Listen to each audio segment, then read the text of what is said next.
Je m'appelle Albertine, un prénom pas très usité, que j'ai appris à aimer parce que enfant ça ne me plaisait pas du tout quand la directrice des Dames de Marie venait faire son petit tour dans les classes et disait « Albertine Franck ».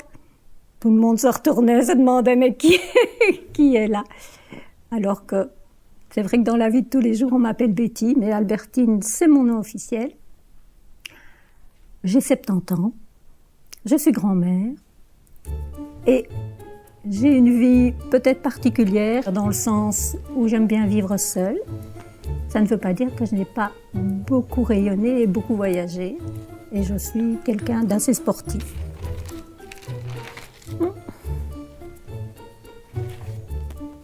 Je me lève vers 6 heures du matin. Je prépare mon petit déjeuner, très important pour moi. Et puis après, je prépare ma petite salade, très importante aussi.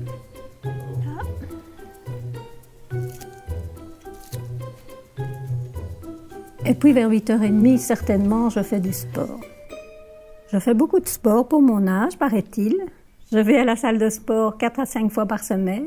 Je compte vivre jusqu'à 100 ans, mais en bonne santé.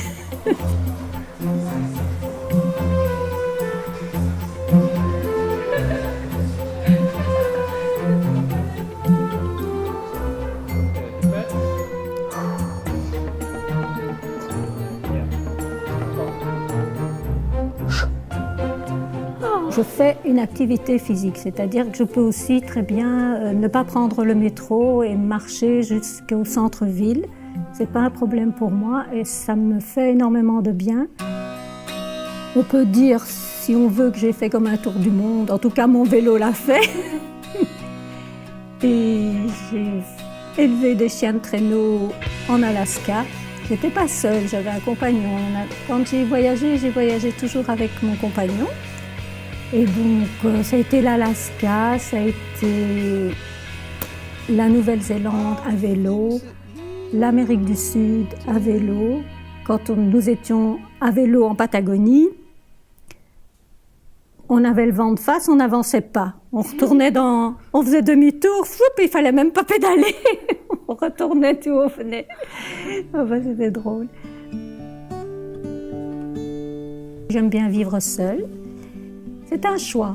C'est un choix qui s'est imposé à moi à partir du moment où mon compagnon et moi nous nous sommes séparés parce qu'il avait d'autres objectifs que moi.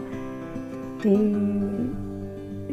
j'ai commencé petit à petit à me trouver assez bien dans ma façon de vivre seule.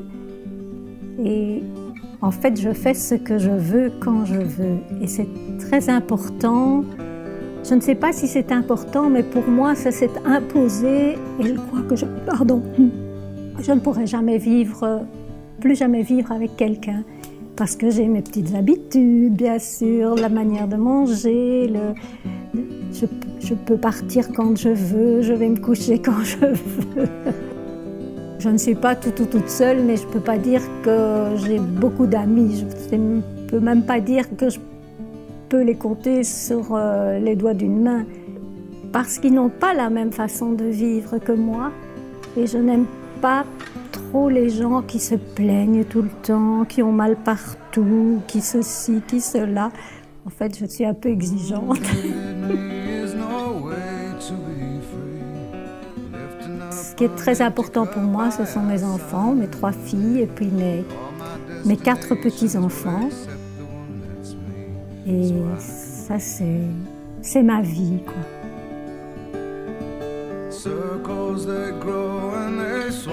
J'ai une citation que j'aime beaucoup, qui est affichée chez moi et que je regarde souvent, mais je n'ai pas besoin de la regarder pour la connaître. C'est « Fais du bien à ton corps pour que ton âme ait envie d'y rester ».